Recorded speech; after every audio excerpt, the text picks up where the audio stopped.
Welcome to Jammin' with Jason Mefford, a show where we discuss topics relevant to chief audit executives and professionals in audit, risk, and compliance.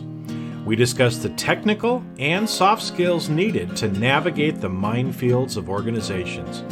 You hear best practices and practical advice for helping you advance your career, and we'll even talk about music, mindfulness, and psychology, because we can. So sit back and relax while you listen to the #1 podcast in the world for internal auditors, unscripted and unedited. Welcome to another episode of Jamming with Jason. Got to get a little extra on there this week, and hey, it makes me laugh, so hopefully it makes you laugh too. Hey, welcome back, my friend. We are on again. It's a little solo episode again today. And before we get started into our discussion today, if you've been a loyal listener, please share this with other people because if you're, I'm sure that you're getting value out of this. And if you're getting value out of this, other people will get value out of it too. But they can only get value out of it if they know that this podcast exists. So as I said, I'm sure you're enjoying these episodes. Please make sure and share with your friends. You can send them an email or a text, and you can even, post on social media. You can post right back to the link here as well and say, hey, I've been listening and this is great. Everybody else, you should listen too. And just help me by spreading the word and getting more out there. So that we can help more people, because that's really why I show up and do this. We're up to 2 episodes a week right now, and that's my goal, is to help people in their life. So the more you share, the more we can help. Now, today we're going to talk about difficult conversations. And there's a couple of reasons for that. Towards the end of the year, a lot of times it's annual review time. And if that means that you are a leader of other people, you may have to give them a performance review. And I know sometimes those are some difficult conversations, but we're going to get into that more in today's episode. I'm going to go through and talk a little bit about why this has been such a big focus for me right now, and why I think it's so important that we start thinking about these and doing some things a little bit different. So that conversations don't become difficult. Or if they start to become difficult, that we can move them back to where they're not difficult as well. Okay. Now, I'll remind you at the end, but I wanted to at the beginning as well. This next week on December 8th, I'm actually going into more depth on this. I'm doing a 1-hour free webinar. And so check the show notes wherever you're listening, whether it's on one of the podcast listeners or on the website. You should see the link in the show notes to be able to register for that free webinar that I'm doing next week, where I'm getting deeper into this topic and going to share more with you than what I can on a shorter podcast episode like today. So again, just as a reminder, I'll try to remind you again at the end of the episode, but you can sign up for that free webinar on December 8th. Just look in the show notes. There will be a link for you to be able to get to the registration page. Okay, so with that, I wanted to just kind of start off here actually asking you a few questions, okay? Have you ever tried to discuss something challenging with an audit client and you get some type of condescending behavior or response? Have you ever done that? Have you had conversations that just didn't go as you had expected? And, have you unintentionally maybe disrupted or damaged a key relationship because you didn't see eye to eye with the other person and the conversation just went sideways, and all of a sudden there was a relationship crisis? Okay. Now, I understand because we've all been there, right? We've all had conversations that afterwards we walk away and are like, what the fuck just happened, right? I mean, it's like, that was totally not what I was expecting. That was not what I was intending. How did we ever actually get to that point in the conversation? And, because the thing is, I mean, we have conversations with other human beings all the time. And most of the time, they're not difficult, but sometimes conversations become difficult, or sometimes we have to deliver difficult messages as part of the conversation. And so again, if you're an internal audit or if you're a leader, sometimes you do have to deliver difficult messages. If you're giving somebody a performance review, they just aren't meeting expectations, you're going to have to tell them that. You're going to have to be honest with that and deliver that message. But how do you deliver the difficult messages without damaging those relationships? Well, that's what we're going to talk about today on the podcast. And like I said, I'm getting deeper into that on the webinar on December 8th. So make sure and join me for that. Okay. So why is this a big deal right now? And why am I spending time actually talking about this today instead of something else? Well, I've been seeing some things happening for a while, and 2020 has just sped things up. Okay, we were already moving in this direction, but really through all of 2020, we found ourselves in a much more remote work environment. And so, what does that mean? Well, sometimes we have kind of gotten used to or been comfortable having some of these conversations when we're face to face, two humans in the same room together. We kind of learned how to do that. And now all of a sudden that we're in a remote work environment, some of those things that we could do when we were in person, some of them still work, but some of them don't. Right. And so, how do we kind of modify or change what we're doing, especially when we have to deliver difficult messages? Okay. Another thing is, and we've been seeing this for a while, but employees and people in general are becoming more emotionally intelligent. They are much more in tune with their emotions, realizing that other people have emotions. People are talking more about it. And so, a lot of the traditional command and control military kind of leadership just doesn't work today. It's a broken model, okay? Because people just don't put up with that anymore. And you've seen some evidence of that for a while, people, especially younger generations, right? The older people, not that I'm getting older, but the older people like me or older, sometimes sit there and go, oh, these young people, they're just so emotional. They want to be kind of babied and things like that, right? Different words that people throw out there. But when you peel back a lot of the layers, they just want to be treated like a human being. Okay. Instead of a command and control kind of, well, I'm the boss, I'm big, you're little, I'm smart, you're dumb, I'm the boss, you're the employee. So you've got to do what I tell you to do. That doesn't work anymore. And I'm here to tell you, even if it's still working for you, it ain't going to be working for you much longer because people just don't put up with that. And so that's another one of the reasons why we're talking more about this. Now, the other thing is, especially, in this profession of internal auditing, or those of you maybe that are listening that are in more of an analytical role, I'm going to tell you something that nobody's probably told you before, but you think too much. Did you hear that? You think too much. Because the problem is we get taught to be analytical. We believe that we can think our way out of problems, but we can't do that, right? In fact, the answers usually come from our heart, not from our head. And our heart is feeling and our brain is thinking, right? So usually you pose a question in your brain, and where do you end up getting the answer? In your heart. And that's why I'm talking more about intuitive leadership, that we'll get into a little bit more. Maybe not in this episode, but I'm going to keep talking about it because it is important.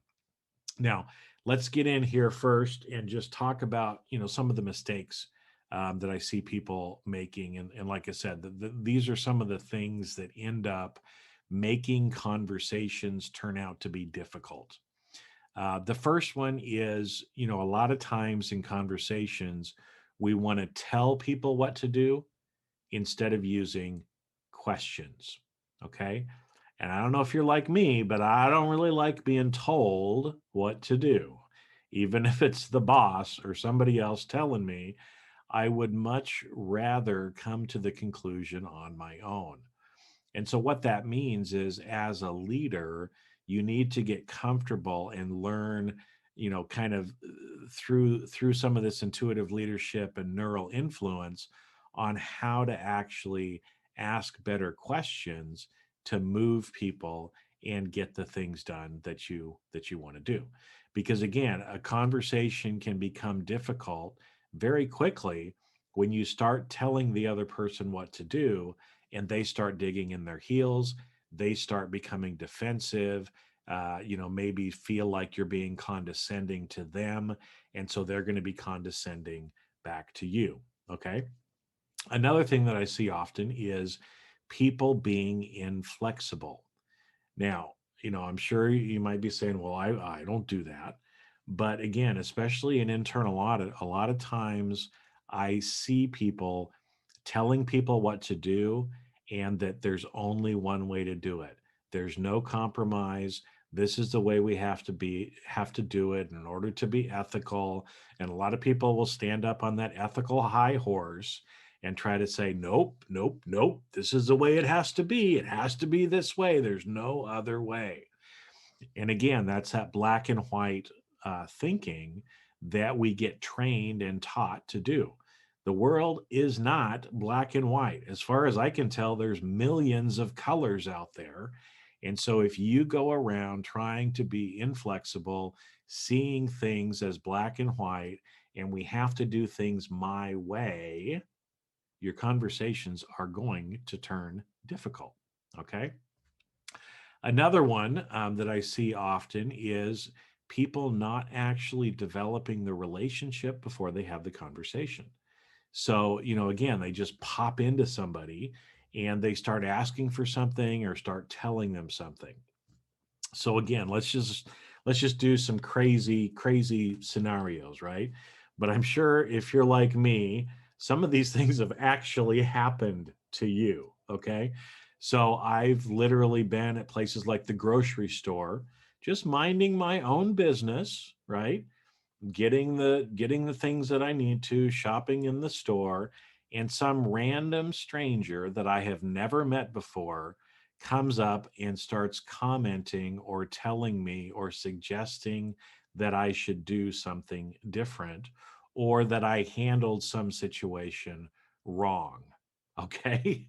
Now, if some random stranger comes up to you and starts talking to you and telling you that you need to change or you need to do something different, what's going to be your reaction? Well, it's going to be one of defensiveness, right? Like, who the hell are you and why are you actually, trying to tell me what to do? I don't know you from Adam. Why are you here and why are you talking to me?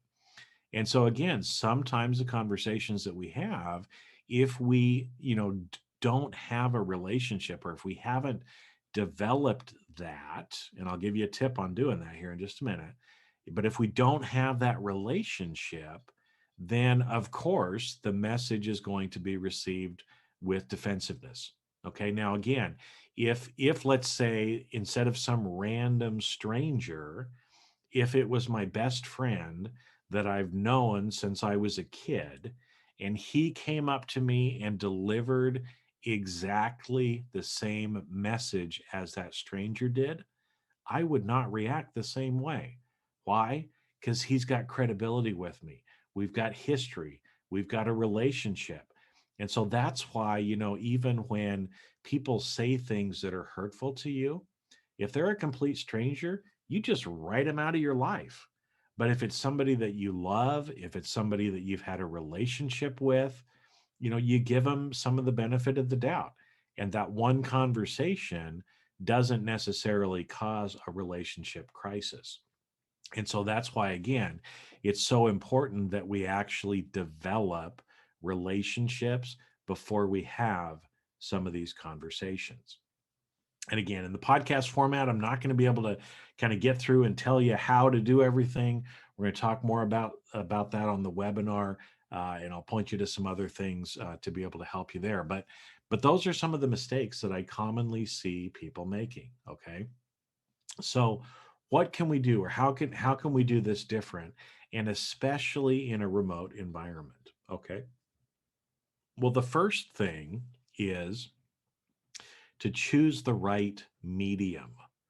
Okay, now what does that mean? What are you talking about by a medium? That is the communication medium that we choose to use. Okay, there's lots of different ways that we can do that, and the mediums are kind of how the communication is received. So, for example, an email is a medium of communication. A telephone call is a medium of communication. So are things like a handwritten letter, something that's handwritten as opposed to like an email that's typed. We have text messages. We have, Slack and other kind of instant messaging things. We've got, besides text messages, we actually have voice texts, that you can actually send somebody effectively like a little voicemail through their text, or I think Facebook is doing that, and some other ones like that are doing it as well. So that's a different medium again, right? Or we can have a video call, right, where we're actually seeing each other on the screen. And so again, even if we can't be face to face, there are different of these mediums that we can use. And depending on the message that we're delivering or the type of conversation that you're actually doing, you need to pick the medium that matches the message that you're delivering. And what I'll tell you, just kind of one rule of thumb, is the more important or critical to understanding of the conversation that it is, the more in person it should be. So, as an example, if you're giving somebody a performance review, ideally we would like to do that in person, human to human in the same room. Now, in a virtual environment, we can't do that. And so, what is the next best medium to use? It's probably going to be video call, because that way we can actually see the person as well. And it's so important. The more important the conversation is, the more you want to see the other person. And the reason for that is, study done by UCLA a long time ago, only about 7%, 7% of communication are the words. 93% of the conversation and the communication is other things.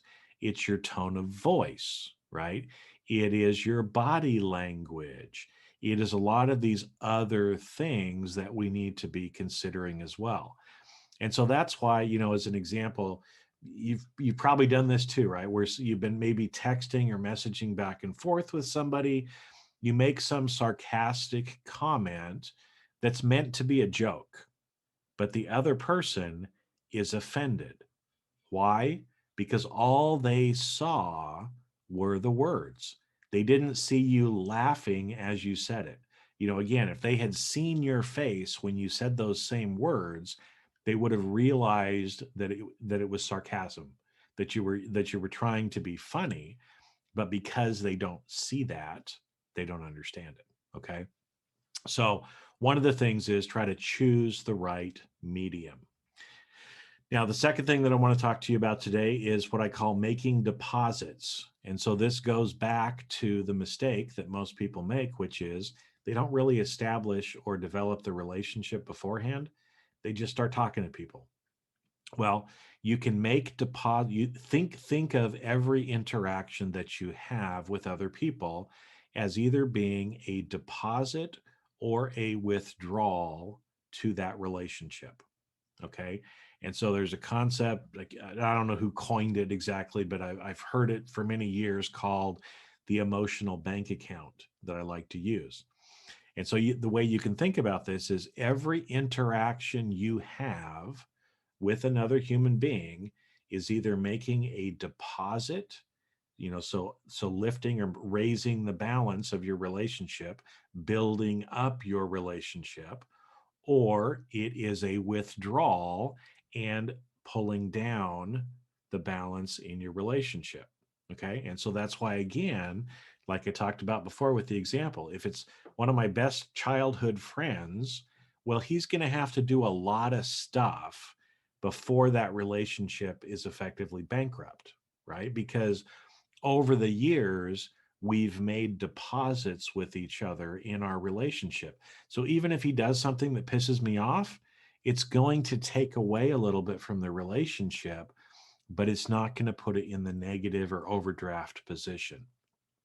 That's why, again, when somebody, a complete stranger comes up to you in the grocery store and starts going off, they've taken a withdrawal out of your relationship bank account that started with zero because you had no relationship with them. So obviously, your first interaction, if it's negative, is going to bankrupt that account. And that's why you get defensive. That's why you push back. So again, with people that you're communicating with, what are you doing to make those deposits into the emotional bank account? Now, the last one that I just kind of wanted to share with you today, and again, we don't have a lot of time to get into this on the podcast, but kind of want to share with you a what to be able to do. And then if if you want more, come over to the webinar on December 8th. And again, the link is down below, and I'll share with you there a little bit more about how to do this and how you can actually get resources to support you along the way. Because this is also something that, you can't just listen to one podcast or go to one webinar and all of a sudden you have this down to where none of your conversations end up being difficult ever again. There's a lot of things that you have to do and practice, and a lot of things to be able to learn, but you can do it. You can learn them. These things, usually people don't talk about it, but I'm here to share with people because I want your life to be better.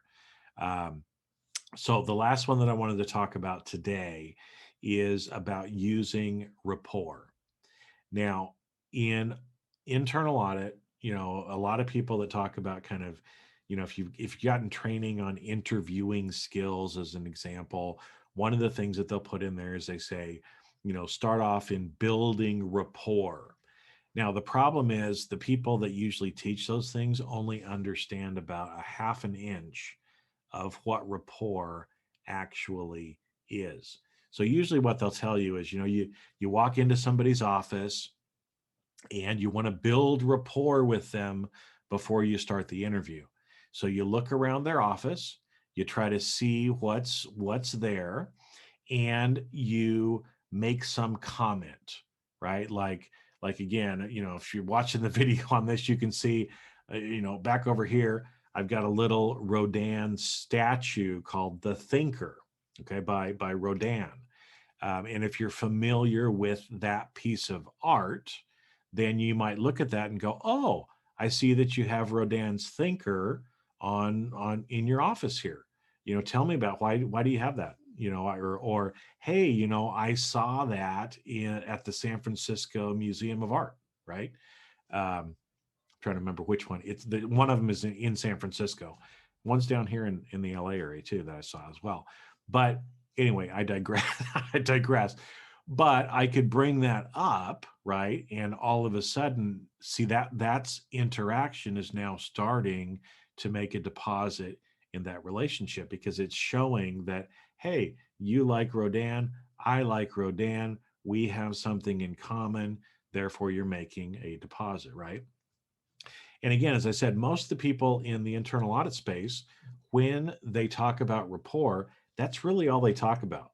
They're like, make chit chat for a minute on something that it looks like you have in common, and then get going into the interview, baby. Start asking the questions, get what you need. That is just the very, very surface level of rapport. In fact, there's a whole psychology behind it.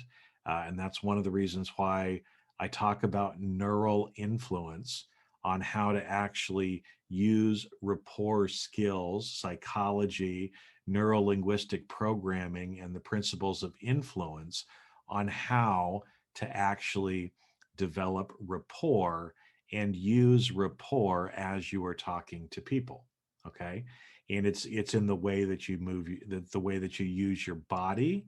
It's the way that you actually phrase certain things, because there's a whole bunch of things behind it, like keyword backtracking, and some other things like that once you understand those skills and you have more than the surface level, it makes it very easy for you to have a conversation with anybody.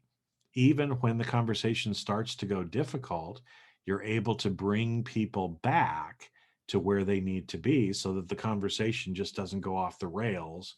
And at the end of it, you walk away going, holy crap, what just happened? Right. Um, and so, like I said, there's a whole bunch of stuff behind that. How you pace people, you pace them along, and then you lead them to a certain place, and the way that you ask questions, and the way that you hold your body, and the way that you use your voice, the speed of your voice, the intonation of it, the words that you're actually using, the order in which you're actually using those words.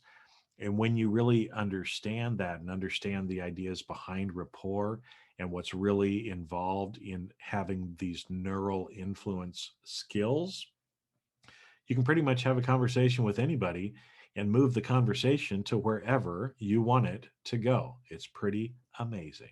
Okay. So that's another of the things that you can start working on. Now, again, I'm sure that some of you are saying, well, hold it. I don't really know what those things are. Well, don't worry. I'm going to tell you about them, right? This is just a kind of an hors d'oeuvre at the beginning of it, to just kind of let you know that these things are there. And the problem is, like I said, most people are not talking about this. And so I want to start talking about it for you, because it'll make your life a lot easier, both at work as well as in your personal relationships as well. Okay. So make sure, again, join me on that webinar.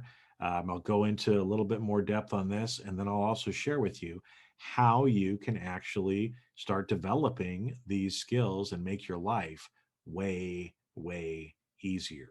Because I'm telling you, as we wrap up for today, we have conversations with people every day, and most of those conversations are just fine. They go, exactly the way that we were intending for them to go, and it was just fine.